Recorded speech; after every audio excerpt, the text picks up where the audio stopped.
Welcome to the first week of the Big Sky Podcast Network Power Rankings for the 2023 football season. I'm Brian Marceau from Tubs at the Club. This show is brought to you by Snake River Stampede Canadian Whiskey. So you guys know how this works.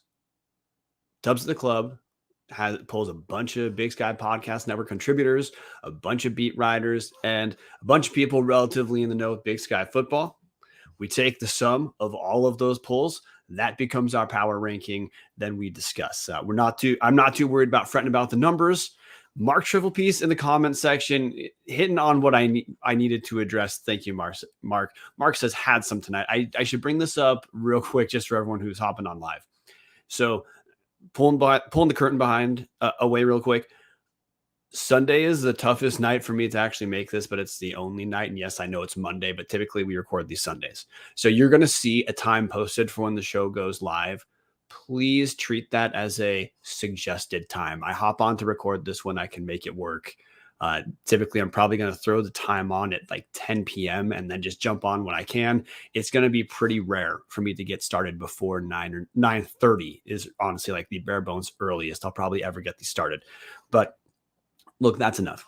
We need to get to the actual football because we had 12 Big Sky Conference football games played this week. And starting at the bottom, and I'm going to spend very little time on some of these bottom teams to begin with. But I got to say I'm a little bit disappointed. The brain dead number 12 pick for this week was Northern Colorado, the Bears, who first week of Ed Lamb. Ed Lamb's a good head coach. He's done well in the Big Sky Conference before. Might just take a little bit of time for Northern Colorado to look like a relatively stable program. But here's the basics of Northern Colorado week 1. They play Abilene Christian. That's an FCS team. They're out of the WAC.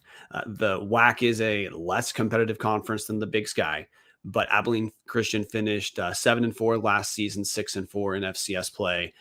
And they made Northern Colorado look like Abilene Christian should be taking their spot in the Big Sky. This was a 31-11 final that was essentially never competitive for Abilene Christian. We did learn from Northern Colorado, and in this first week, you're probably going to hear a lot about quarterbacks, which is not going to be the focus of every single week, but one of the big changes every year, especially this last couple of years, is we don't know who the hell is starting at quarterback for a good number of teams. Well, we did get the answer for Northern Colorado. It was Jacob Sermon, the dude who should have been starting last season for Northern Colorado. He went 18 of 32 for 106 yards, threw a touchdown.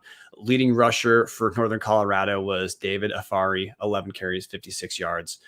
Top receiver was Blake Haggerty, 5 receptions for 30 yards. But look, here is the kind of tail of the tape. Northern Colorado picked up 13 total first downs, and it's just going to be hard to win many games doing that, but maybe worse. Not worse, not maybe worse. This is absolutely worse than just the 13 first downs. Northern Colorado picked up a total of 190 yards. And look, I know Abilene Christian is not a catastrophically terrible program, but 190 yards is going to beat absolutely no one. So obviously Northern Colorado has some work to do on both sides of the ball, but they scored 11 points. That looks, honestly, that output was reminiscent of the Max McCaffrey, Ed McCaffrey days of the past. I'm just going to write this off as I think Northern Colorado is going to take longer to turn around than maybe I thought to begin with, but offensively, 190 yards, that's it. So, you're just not going to beat anyone. There's nothing else to really understand if a team's going to have 190 yards total. So we're done talking about Northern Colorado. Honestly, the first 3 entries are dumpster fires, so maybe I'll sprint through these even faster. Number 11 is top 5 Portland State. And everyone knew we were going to learn nothing from Portland State's week 1 matchup at number 15 FBS Oregon. But this was Oregon won 81-7. And Portland State scored in the first quarter. So, 81-7. What's the takeaway here? Oregon's a good FBS team. And at this point, lots of people like me thought Portland State would suck. I picked them I picked them at number 11 in the Tubs of the Club Big Sky Conference preseason episode. Well, here they were. Starting quarterback Dante Sachere goes 5 of 14 for 35 yards. He did throw the touchdown. Sachere also rushed 6 times for 53 yards. And there's your Portland State highlight. I mean, Northern Colorado picked up 190 yards on the total against Abilene Christian. Portland State picked up 200 total yards against Oregon. So look, there you go. Our bottom 2 teams combined for fewer than 400 total yards. What did we learn about? We learned something about Northern Colorado based off that FCS on FCS matchup. We learned nothing we didn't anticipate about Portland State. Portland State is not a very good football team. They gave up 81 points. Hot take. Doesn't matter if you are FCS or not. If you're going to give up 81 points to anyone, you probably suck. Number 10, NAU. And NAU, they did not have quite the embarrassment that Portland State had against Oregon. But this was absolutely not an impressive outing for Northern Arizona. Northern Arizona, they're in Tucson. They fall 38-3 against University of Arizona. Now, University of Arizona is a team that not that long ago, Northern Arizona picked up an upset. What did we learn about Northern Arizona? Again, Northern Arizona is a team that was underwhelming last season and lost a lot of main contributors. This is probably an important year for Chris Ball because the program overall at NAU is trending downward. We did learn that quarterback Kai Milner is the starter, although Northern Arizona did have 2 total quarterbacks play, both Milner and Adam DeMonte. Milner was 14 of 22 for 166 yards. So, a little bit more respectable than, what we saw out of Northern Arizona. Than what we saw out of Portland State. Of course, Arizona is significantly worse than Oregon, so we should. On the bright side, NAU is our first bottom team to eclipse 201 yards total on the game with 264. I don't think we learned a lot from a not very good Big Sky team losing to a Pac-12 team. So other than saying who the starting quarterback is, I'm going to breeze through NAU because honestly, these first 3 games were not particularly interesting. But hit the comment section real quick. Mark Triple P says 5-11 PSU. Mark, how did you know? Okay, next we now get to some of the interesting games, and that this surprised me a ton that this team had an interesting matchup at all. Number 9, Idaho State. I hope Jungle Land is watching or Jungle Land tunes in because we do need to talk about Idaho State. This was the first game we saw from the Cody Hawkins era in Pocatello. Travel to San Diego to play San Diego State Aztecs. And this was honestly, if we had categories on this show for the surprise of the week, even though Idaho State still lost the game 36-28, this would qualify as the surprise of the week because Idaho State hung in this game honestly far longer than San Diego State probably wanted them to, far longer than virtually any Big Sky fan would have expected Idaho State to, based off of the coaching turnover from year 1 of Charlie Ragel's dumpster fire which was a complete factory reset last season, over 50 new dudes on Idaho State. Then Cody Hawkins comes in. We have another complete factory reset, but there's at least something interesting here in Idaho State. And the first thing I'm going to point to, and I'm saying this unequivocally for Idaho State, Cody Hawkins is at least going to do something interesting. And I say that what I'm going to point to, the Bengals threw it 63 times against San Diego State. 2 quarterbacks, starter Jordan Cook, and then last season's starter Hunter Hayes. Those 2, I think it's not 100% clear who's going to be, let's say, the full-time starter come Big Sky Conference season. There was a bit of a quarterback battle during Cody Hawkins, his first fall camp. Jordan Cook, out of the 2, looks like he has a little bit more arm talent than Hunter Hayes, but Hunter Hayes has more. Well, this is Jordan Cook's first season in the FCS, so Hunter Hayes is a little more battle tested than Jordan Cook. But if Idaho State's going to throw it 63 times every game, honestly, Cody Hawkins might have to have a bullpen ready, and he might have to have a reliever due to just guys tiring out. Jordan Cook goes 18 of 41 for 164 yards, 1 touchdown and 2 picks. Hunter Hayes is 12 of 22 for 145 yards, 1 touchdown, 1 pick. But just pause you there. We learned virtually nothing about the first 3 teams in that they either did what we expected them to do against the FBS teams, or the team just looked like they lacked talent.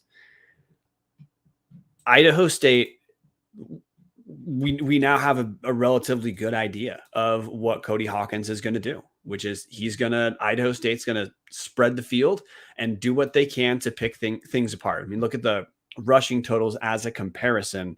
Now, I know this includes sacks, but Idaho State rushed 15 times for 34 yards. 8 of those rushes were from Hunter Hayes, which is to say and 2 of those rushes were from Jordan Cook, which aren't necessarily rushes, which means subtract those 10, there were 5 total plays that non-quarterbacks for Idaho State rushed the ball. You know exactly what this is. I don't care if you want to call it air raid or if you want to just simply call it spread. Cody Hawkins is going to throw the ball. He's going to spread defenses out because Idaho State's best chance is probably to hope the line can buy, whether it's Jordan Cook, who looks like, again, he looked like the starter based off reps and time, or Hunter Hayes, buy one of those 2 enough time and hope there's enough talent at receiver to be able to target guys one-on-one and make something happen, which is, again, much more, at the very least, the word of tonight is probably interesting, much more interesting than what we saw out of Idaho State. And look, I got to hit McLean Westbrook in the comment section. He is the host of Jungle Land, the Idaho State podcast, which just started this year. His take on watching Idaho State. Cook, which is say Jordan Cook, played okay for a freshman, but if he eliminates a couple mistakes, ISU could have tied that game and maybe won it. McQueen Westbrook says line needs to improve to make throwing Idahoans sustainable. And thank you, McLean, for jumping in the comments section. By the way, if you have not, if you're an Idaho State fan or just a Big Sky fan in general, check out Jungle Land. That's McLean Westbrook's podcast, and just follow Jungle Land on Twitter. It's one of the more fun Big Sky follows. But any other takeaways we have, just looking at, run it through defensive stats real quick for Idaho State, because of course Idaho State was a dumpster fire on both sides of the ball last season. They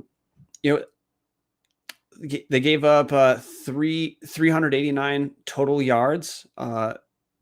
Honestly, not at all a bad effort against San Diego State. Now, I don't follow San Diego State, so I don't know how to gauge too much what that means defensively.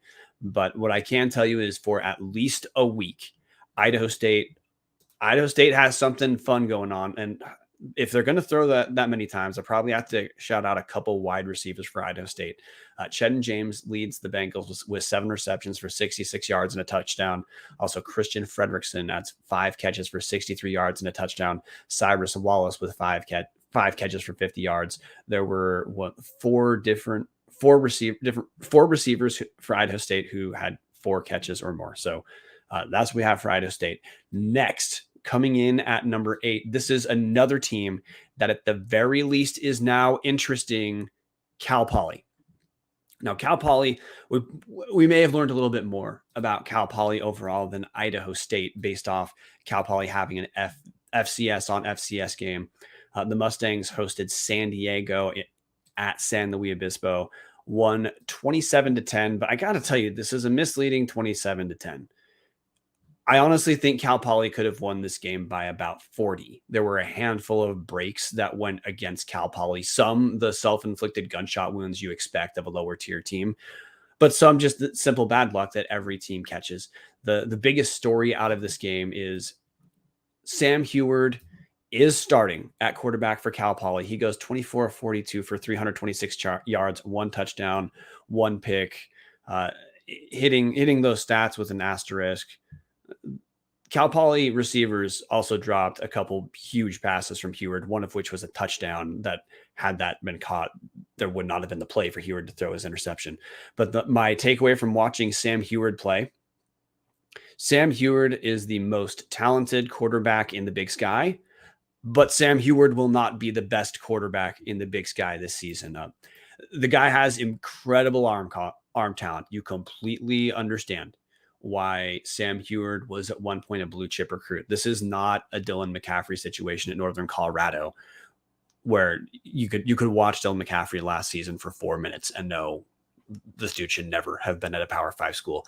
I completely understand where the talent evaluation of Sam Heward had him where he was at one point. But I got to keep in mind, the dude hasn't really played very much college football. He's a younger underclassman.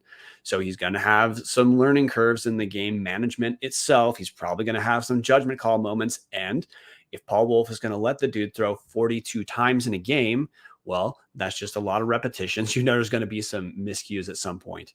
But Cal Poly offensively, and I should just preface this with how Cal Poly was last year. Cal Poly was the number one passing offense in the Big Sky, but struggled with turnovers. Cal Poly could not run. Well, nothing has changed in at least a couple of those departments. Cal Poly still cannot run the ball. 27 total rushes for 96 yards. If you take away the sack from Sam Heward, they narrowly eclipsed 100 yards. But I'm going to steal this analogy from Kyler Neal when talking about these Pioneer Conference teams. And San Diego is a Pioneer Conference team. 0 scholarships, which is to say when we all, as FCS fans, get pissed that our teams might have scheduled a D2 game because it doesn't count for the playoffs, those D2 teams have about 36 more scholarships to give than any Pioneer Conference team. So obviously we have to take a little bit of the Pioneer Conference takeaways with a grain of salt. But Cal Poly, they looked frisky against San Diego. Honestly, I think San Diego should have scored. Cal Poly probably left that game thinking San Diego should have scored about 3 and that Cal Poly should have scored about 42. But the takeaways here is Cal Poly has some life in them. Cal Poly has some spark offensively. It's mostly in the passing game. There is some talent in the receiver room as well. Specifically, main dude to watch is Tyrese Fairley Diam. I know I pronounced the dude's name wrong. 7 catches, 129 yards, and 1 touchdown. And then Carlton Brown, third, 2 receptions for 98 yards. So Cal Poly is officially a team in my mind that we should be watching. Although I would not accuse again, there's only so much we can take away from these Pioneer Conference games. But last year, Cal Poly barely squeaked away with the win against San Diego. This year, I know, look, it's a 17-point game, and it feels like a disappointment because Cal Poly, they should have won that game about 40-3. In the comment section, McLean Westbrook asked about tiering of the lower teams. After week 1, Cal Poly and Idaho State, honestly, they seem like they're kind of cousins of each other. They both are going to put their goal is to put a ton of points on the board. Their goal is to spread the field. Cal Poly has a better quarterback, but Idaho State looked pretty solid against significantly better competition than what Cal Poly was playing against. So we're kind of exiting the lowest of low tiers right now. And before we get to our number 17, got to hit really quick on our sponsors, Snake River Stampede Canadian Whiskey. They're the show sponsor, Tubbs of the Club. Snake River Stampede Canadian Whiskey. They have 2 versions. They have their standard, which is the one I typically buy the handle exclusively. They also have their special small batch 1915 edition. If you're getting the standard entry, Snake River Stampede has a double barrel finish, first fill bourbon barrels, and then finishing in Oloroso sherry casks. If you're getting their 1915 version, it's got another double finishing, starts with bourbon barrels, finishes in Canadian rye casks. But no matter what, look, both these whiskeys, they're 3 grain, 80% corn, 10% rye, 10% malted barley. They both have you can really taste the barrel influence to me in both the standard Snake River and 1915. Either are fantastic buys, and I think those 2 are the best Canadian whiskeys you can get in Idaho liquor stores. Give them a shot next time you're tailgating. Number 7, Eastern Washington. And look, it's great news we have Patty in the comment section because I'm going to want to run a couple of things by Patty. But Eastern Washington had a not great first week opponent. Traveling they didn't travel to North Dakota State. The game was played in Minneapolis, but it was a home game for North Dakota State. The Bison handle Eastern 35-10, but there were some things we learned in this game. The first thing I'm going to say is Eastern was an atrocious team defensively last season, and I don't think anyone's going to watch this game and see, North Dakota State putting up 513 total yards against Eastern and think that Eastern is now at a Weber State level defensively. But I am going to say I think there were moments in this game where Eastern Washington looked a little bit stronger defensively. It's hard to pull this apart from the box score and believe that. But look, Patty Firks is backing me up in the comment section, says he thinks that they look a lot better, in my opinion. And second, much more physical. And that's one of the things that had to happen, Patty. That's part of why Aaron Best picked up as many transfers as he did for relative to last season. This is an important year for Eastern to at least show some sort of growth relative to last season. And look, the Eagles have a ton of room to grow on both sides of the ball. We're going to get to the offensive side in a second. But to me, one of the biggest issues the Eagles had last season was they just couldn't stop anyone on the ground whatsoever. And this Eastern team, again, don't pencil this defense in as like a top 3 or something like that. But last season it was comparable to Cal Poly. I don't think that's going to be on the table this year. On the offensive side of the ball, we have some glimpses to look at. Kiko Vesperis was the starting quarterback, went 23 of 39 for 266 yards, 1 touchdown and 1 pick. Vesperis also picked up 12 yards on the ground. His longest rush was 11 yards. Overall rushing stats for Eastern, since we're talking about that, 28 rushes for 72 yards. Little surprised that Tuna Altahir picked up a total of 5 yards on 5 carries, but the workload in the running room for Eastern was spread out relatively evenly. 15 rushes from a guy who was not Kiko Vesperis. Then the receiving room, Efton Chisholm III, one of the top receivers in the Big Sky, 7 catches for 74 yards. Other than Efton Chisholm, the Eagles spread the ball around pretty dang well. There were three different players with 3 catches and two other guys with 2 catches. So overall takeaways from Eastern. Look, North Dakota State is as one of the toughest FCS teams you could start week 1 against. It was not at home for Eastern. It wasn't at home for North Dakota State, but it was de facto based off the location. And if I'm an Eagle fan, I'm walking away from this week feeling that this team is definitely going to be better at scoring the ball. Just ignore the 10 points from week 1. North Dakota State they're a different monster compared to the overwhelming majority of the FCS. And as much as I hate to say ignore the 513 yards, I think you should right now. I think this Eastern team looks a little bit more talented than last season. I don't think there's any reason to say, hey, the Eagles are now going to launch themselves into competing for the playoffs. But I think this Eastern team has a chance to at least upset a couple teams that think they're going to go to the playoffs and make the season in the Big Sky more interesting. Patty, if you give me anything else in the comment section, I'll jump back to Eastern. But at this point, we got to get to another team I found particularly interesting, because that's you're going to hear me say the word interesting a ton in FCS out of conference play. Sometimes it can be hard to even know what's worth taking away just based off the team schedules, whether you're talking about, Portland State against the top 15 FBS team, or whether you're talking about Weber State against the D2 team, or you're talking about Cal Poly against a non-scholarship team. What the hell are the takeaways? To me, it's more, hey, what are the things I want to watch for, or I think are worth watching for throughout the rest of the season? And we got a big one at number 6. Montana came away with a win, and this is a bit low compared to where I think a bunch of people just brain dead expect Montana to be held. Montana in FCS stats, they're the number 13 team right now in the nation, and we have them number 6 in the Big Sky.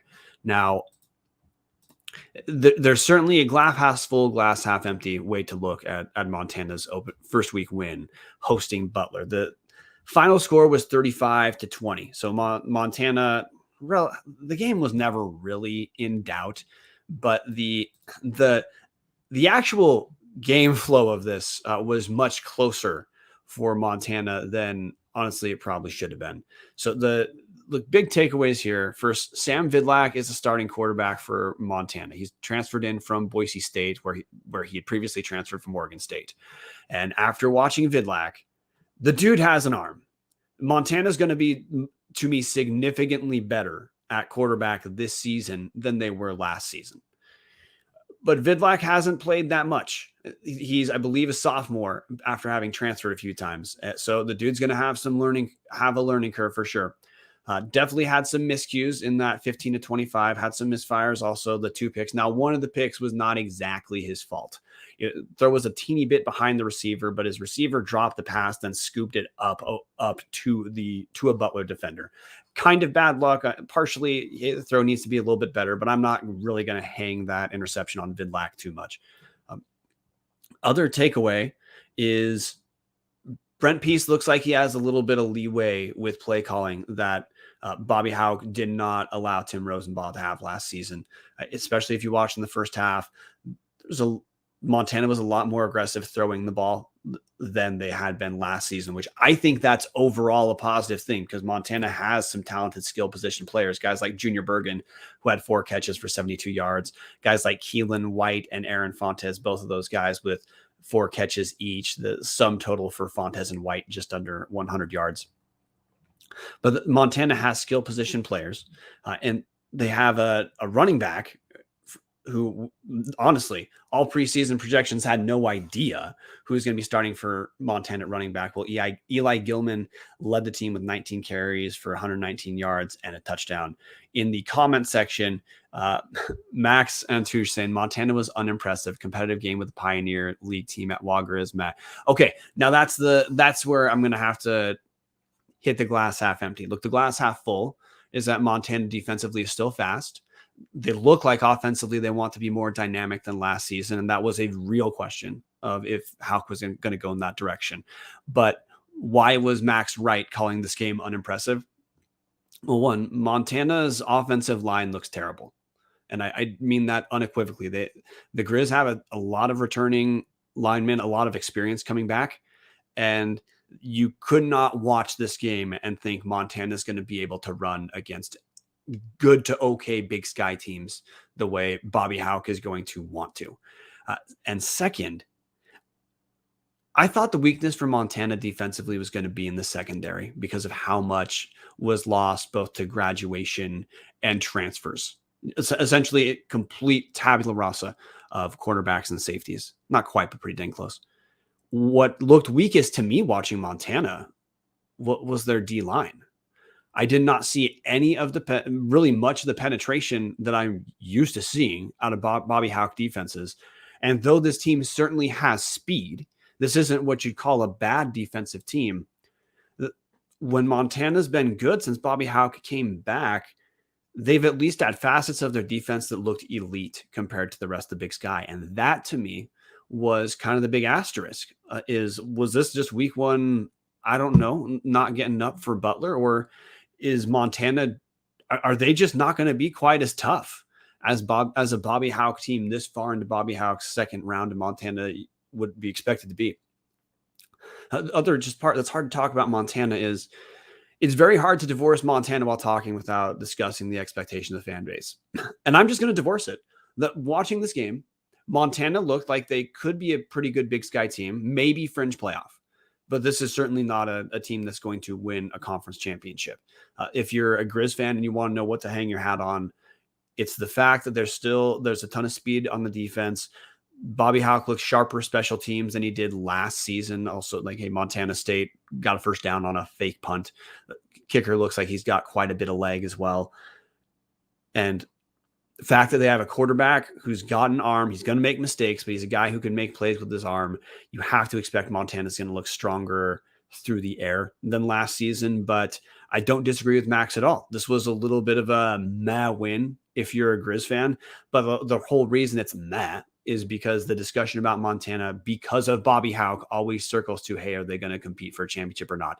Ignore that. They're not close to having proven that, but if your view is, did Montana show enough to be thought of as a potentially good to solid Big Sky team? Yeah, absolutely. Coming in at number 5 was another team with a bit of a meh performance, Weber State. Now, Weber State, they hosted Central Washington. So that sucks for trying to understand anything about Weber in this game, because Central Washington they're a solid D2 team, but solid D2 teams that's nothing that people should be stoked about. The starting quarterback for Weber State was Kylan Weiser, threw for 116 yards. Looked like his ceiling, and this is even against a D2 team, was as I mean this in the pejorative sense, a game manager. And when we say the pejorative game manager, what we mean is the guy's not very good. I don't know if there's another Big Sky team that Weissler would be able to start for. Honestly, like I'm not kidding when I say that. I don't think there's a single other team he'd. Yeah, actually, let me take away the preface. Weissler would not start at any other Big Sky school. He is probably the worst quarterback in the league. The other takeaway from this game is, I now that we're talking about this, I honestly think we should swap 6 and 5, but that's not the point of the show. Weber defensively up front did not look as strong as Weber typically is defensively. So a lot of room to grow for sure for Weber State after they won by 25. So in one sense, there's nothing to be like truly upset about, but at the same time, not impressive. Weber State did return a kick for a touchdown. I have to bring this up. Weber State, that was one of the things that I was concerned about with Weber State as far as in the Mickey Mental era, how special teams itself would translate, because Jay Hill was the best in the FCS as far as special teams. And look, we still have a few years before the Jay Hill recruits are gone. Damon Bankson at running back rushed for 119 yards. He's still talented. He's still there. So look, there's reason that Weber State could be solid, but there's a little bit of a meh factor at Weber State too. Honestly, I hadn't talked about other games, other teams, week twos, because we'll get there when we talk about next week. But Weber State at Northern Iowa this week is one of the few Big Sky games that I think there's a lot we're going to be able to take away from. So if I'm a Weber fan, I have my sights focused much more there as far as gauging the team, and just understand that, hey, some teams kind of start not great week one, and moving on from Weber State. Now we're going to hit some of the better teams. Number 4, we're at Sacramento State. Sacramento State hosted Nicholls State.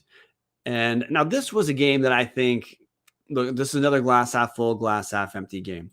If you're Sacramento State, you probably think you should have won this game about 45 to 14.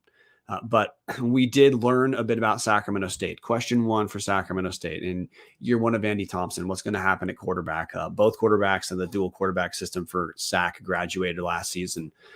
Well, Sacramento State did play 2 quarterbacks, both Carson Camp and Caden Bennett. And you have to think the quarterback competition is over after week 1. Carson Camp, transfer from South Dakota. He is a traditional pocket passer. He goes 5 of 11 for 35 yards and a pick. And from what I watched of Carson Camp out there, he has the stature of a quarterback, but maybe he was just off in his snaps against Nicholls, but he just didn't look good. His passes weren't accurate. He looked like a guy where I completely understood why he transferred away from South Dakota. South Dakota is not a terrible football program, but they're in bottom half of the Missouri Valley Football Conference. And I felt watching Camp play, I completely understood why the dude was trying to play somewhere else. The other quarterback who got some time is Caden Bennett. Caden Bennett, to me, he's a junior. Didn't play much. He's recruited by Troy Taylor, hasn't played for the last few years.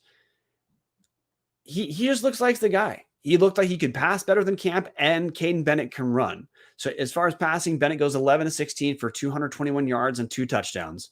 So for those keeping score, in 5 more passes, Bennett threw almost 200 more yards and threw 2 touchdowns without a pick.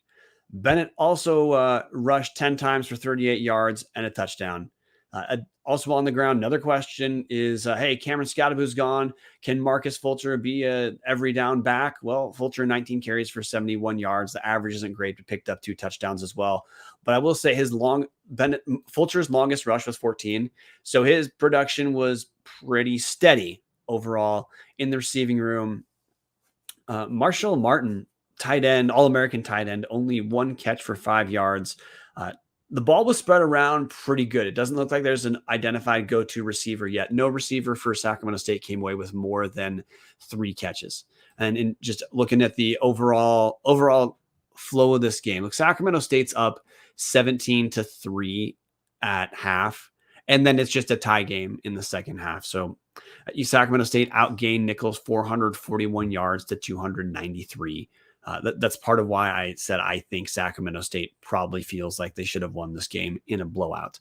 But side note, the Southland Conference had a really rough week against the Big Sky. And honestly, the Pioneer Conference was more competitive against the Big Sky than the Southland. Nichols is part of the Southland, not a good team.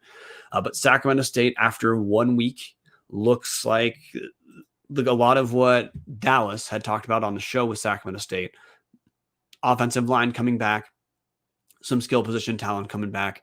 There's a reason to expect Sacramento State might be strong this year. And in week 1, though a little uneven, I think I would be buying Sacramento State stock right now. I think that Caden Bennett stabilizing that quarterback position, being a bit of a dual threat is, I think it's going to put Sacramento State not that far from where they were last season.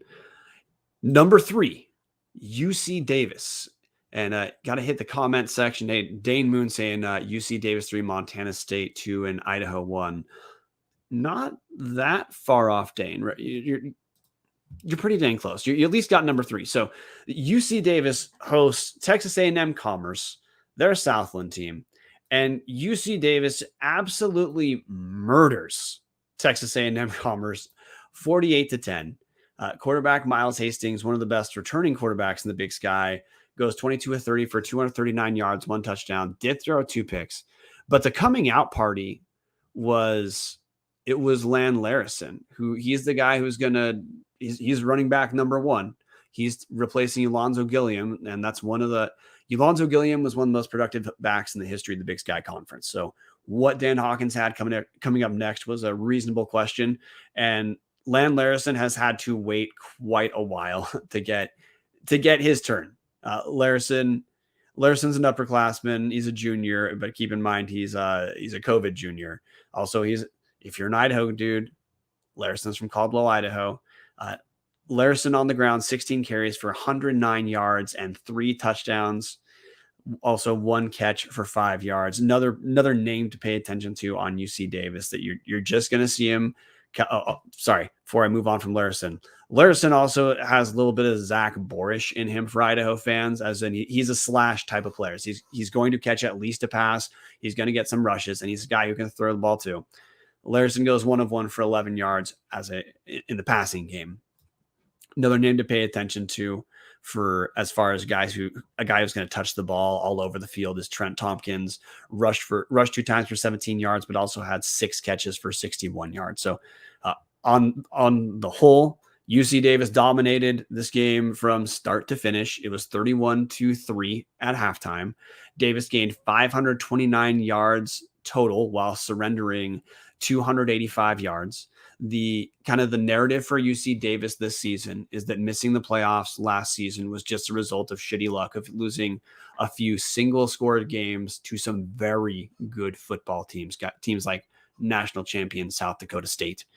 And in week 1, UC Davis did just about everything they could to prove that story for last season was correct. And we should expect an upward trajectory for UC Davis. There's certainly talent there.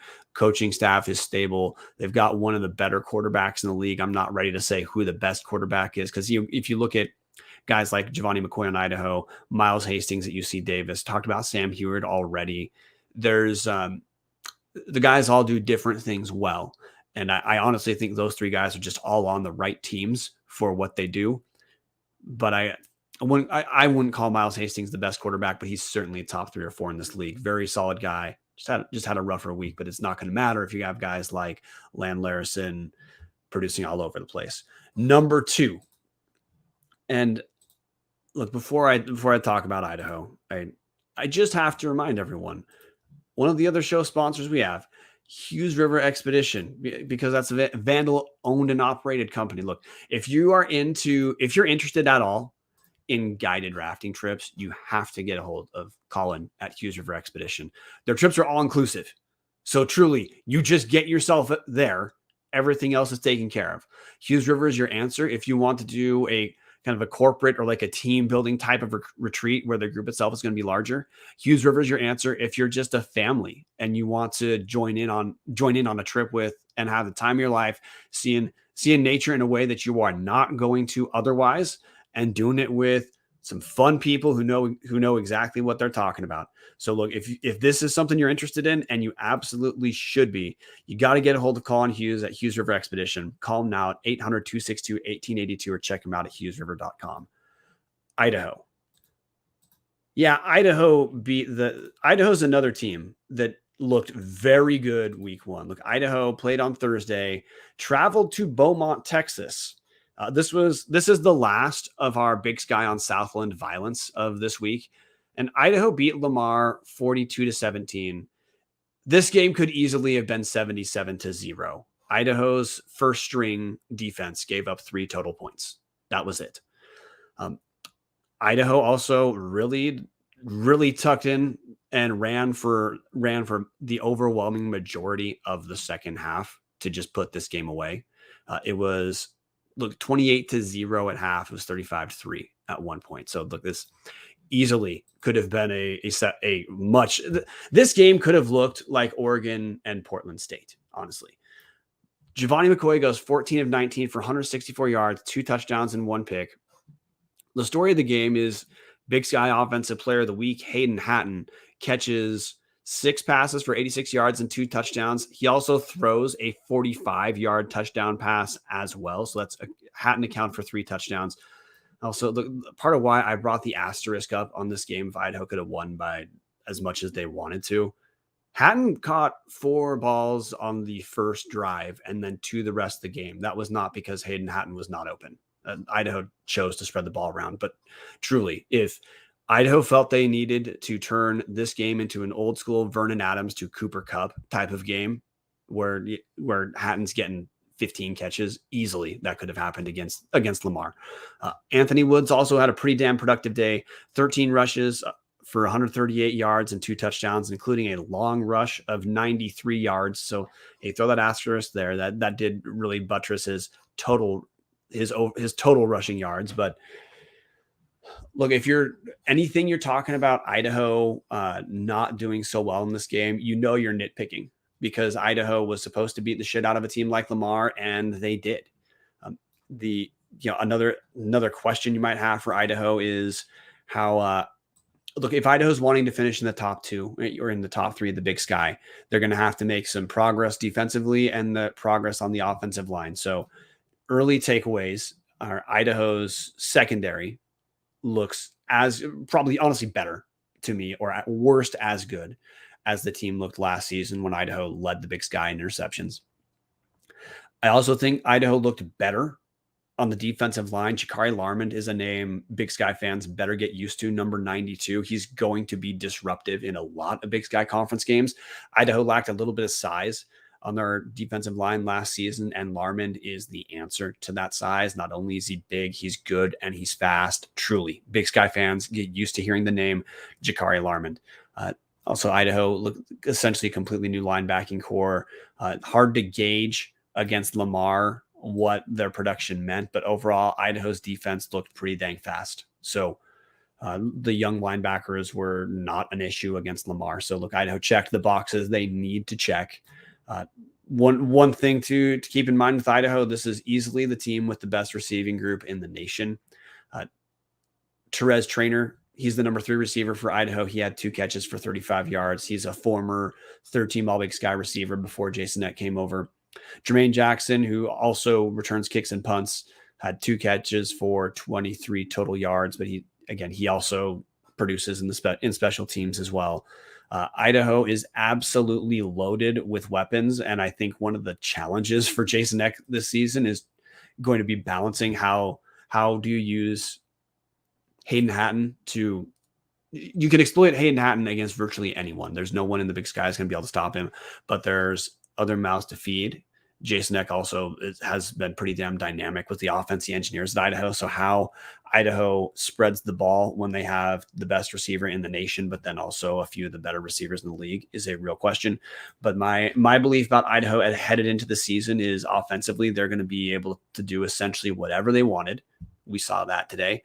Question was going to be, how was Idaho going to look on the defensive side of the ball? Mostly strong, but look, hey, Dane Moon in the comment section is saying the only con, which is nitpicking, is is Idaho's penalties, but it can easily be ironed out. Dane's right. There were a couple of dumb penalties. In particular, there was a 15-yard penalty after the 93-yard run by Anthony Woods that pulled Idaho back to the 20. Now, it didn't end up mattering because Idaho threw a touchdown within 2 or 3 plays. So in this game, it did not matter. But those are the kind of mistakes that if you make that mistake against Montana State, it can be a big deal. Also, look, I'm just going to say this for Idaho fans. You need to be prepared for Giovanni McCoy to throw a few more picks this season, because I think McCoy is going to have a lot more freedom as a passer. I think Jason Eck is going to continue to trust him more, which is to say put more on Giovanni McCoy's plate. And it's also just very hard to do better than the 20 touchdowns and 6 picks he threw last season. I bring that up because McCoy did throw a pick. He started down the receiver pretty good there. He's going to learn from that tape. But also there was a second pass. There was another pass that I think against about half the Big Sky is probably an interception. It made it through in this game. But it's the kind of thing McCoy can learn from. And again, we're nitpicking. McCoy looked good. He was accurate just like he always is. Hayden Hatton and the whole receiving room looked good. Anthony Woods looks like he's taking a developmental step. The biggest nit to pick, I'd say, for Idaho, because now we're just talking about Idaho compared to teams that are going to advance in the playoffs. We know they'll, at worst case scenario, Idaho's a good football team. There's some work to be done on the offensive line. The line Idaho has is not something like what Sacramento State has, not like what UC Davis has, and not like what Montana State has. On the bright side, look, Idaho has some other stuff those teams don't have. But if Idaho has a limiting factor on the offensive side, it's going to be the offensive line. And the number one team in our power rankings this week, absolutely not a shocker, it's Montana State. Montana State was in terms of how the season concluded last season, they had the best Big Sky season overall. Yes, I know they didn't win an outright league title because Sacramento State went undefeated too, but everyone understood Montana State as the class of the Big Sky at the end of last season. Both polls reflected that, media and coaches polls before the season. And week 1, Montana State did absolutely nothing to dissuade anyone who has eyes and watches football from considering Montana State the class of the Big Sky. They beat FCS Utah Tech, aka former Dixie State. That's a WAC conference team, or United Athletic Conference. They're kind of a co-op. I don't know what to call them, so I'll just keep misnaming them as a WAC team. Montana State wins 63-20, led 35-10 at halftime. Tommy Mellott was a starting quarterback. I guess that was a potential question, is what would the snap count look like between Tommy Mellott and Sean Chambers? Both those guys have very similar style games. I've said on this show, I think Sean Chambers has looked better, but I don't coach football at Montana State. Brent Vegan knows what he's doing. And Tommy Mellott was a starter, went 8 for 14 through the air, 157 yards and a touchdown. Also rushed 7 times for 79 yards. Maybe the story for Montana State, and it's hard to call this a story. Montana State beats the hell out of teams on the ground. They pass just enough to keep the defense kind of honest. Scotter Humphrey, and I guarantee I pronounced the dude's first name wrong. It's Scottre Humphrey. Rushed 14 times for 114 yards and 3 touchdowns, including a long of 47 yards. But this Montana State rushing room, it barely matters who's going to be running the ball for the Bobcats. Look, Lane Sumner at times looked like he was production-wise as good as any running back in the Big Sky last season, because when you're running behind the line Montana State has, you're going to look pretty damn good. Lane Sumner got 3 total rushes. Elijah Elliott has had times where he looked very good as a running back. Well, he had 8 rushes for 51 yards. But what you need to know, Montana State passed it 18 times. They rushed it 53 times. So if you're wondering, has this team changed at all? No. Montana State's game plan is they're going to just beat the hell out of you on the ground. And they did that against Utah Tech to the tune of 638 total yards, including 407 yards on the ground at 7.7 yards per carry. So I guess if you can rush like that, why in God's name would you even care to pass? We got Patty in the comments section. I got to hit Patty for a couple of things. He jumped back to Idaho talking about Trey Thomas looks really good. Yes, Trey Thomas at middle linebacker looks great. That was an Idaho question about how the linebacking room would look, especially with the late loss of Paul Moala. Trey Thomas is good. Those linebackers are going to be fine. For Montana State, this is Patty again. Biggest question for MSU is, can they throw the ball at all, especially against South Dakota State? Well, hey, that's the matchup this week. That's a top. That's about as premier and out of conference FCS game as we're going to have this season when Montana State travels to South Dakota State next week. But we're going to talk about that next week. My takeaway from this game, and I'm going to address Patty directly, bringing up the biggest question for MSU is, can they throw the ball at all? They obviously can throw the ball okay when they're abusing teams to the extent they do on the ground. Because what they start to do is get more one-on-one type of matchups. So if you're an Idaho fan, you remember that this is a very exaggerated version of this. But when Idaho had Zach Borish play quarterback, they were able to still throw for a not awful, not impressive number of yards because of what the other teams had to prepare for on the ground. Well, Montana State's an infinitely better version of that, in that they can abuse you running with the quarterback. They can abuse you running with any running back they want. Brent Vegan is a creative play caller. He can also have Tommy Mellott and Sean Chambers both on the field at the same time. Both guys can play quarterback. Both guys can run the ball. This is a talented team with one of the better coaches in the Big Sky.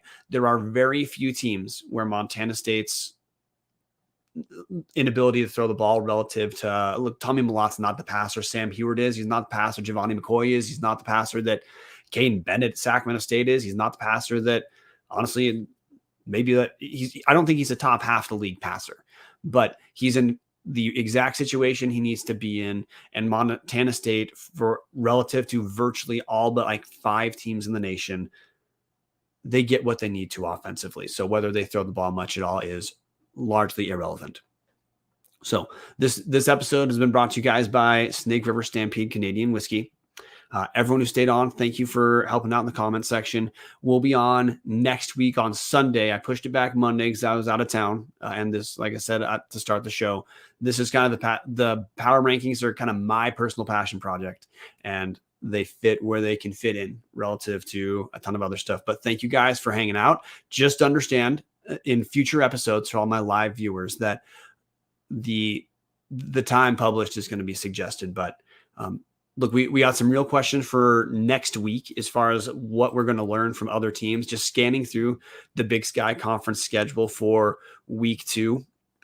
We have a few things that are exciting and a few that are not so much. We have a good number of FBS matchups. Like we got Cal Poly at San Jose State.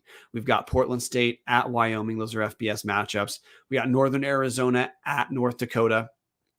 So that's an FCS. We have Incarnate Word at Northern Colorado. And my God, Northern Colorado, you're not going to lose any money betting on Northern Colorado to lose games. What you're going to be curious about is whether a straight money line bet even exists for Northern Colorado. We got Weaver at Northern Iowa. Idaho at Nevada is one of the more intriguing games. Nevada didn't look quite like the dumpster fire of last season, and Idaho at Nevada is a real good matchup for a Big Sky team to pick up an FBS win. We've got Idaho State at Utah State, #JungleLand. We've got UC Davis at Oregon State. That's going to be some violence. Eastern Washington at Fresno State. Maybe another game to look at with intrigue is Montana at Utah Tech. Little floored, that's Montana traveling to Utah Tech, unless ESPN's website has no idea what they're talking about, but it's listed at Greater Zion Stadium. And then Texas A&M Commerce at Sacramento State. So honestly, now that I look at the schedule, there's one total home Big Sky game and a ton of FBS games, but still a handful of games I think we can certainly learn from. And it's football season, dudes. We get 12 weeks of this. So honestly, who gives a shit if some of these games we're not going to learn? They're still intriguing stuff. Like, just look at Cal Poly. I mean, who would have thought heading into the season Cal Poly would be interesting? But hey, they're right there. So everyone who tuned in, thank you. Support Tubs at the Club at patreon.com/Tubs at the Club. And anyway, share our shit. Hammer the subscribe button if you have not yet. When Tubbs gets to 1,000 followers on YouTube, they got to pay us.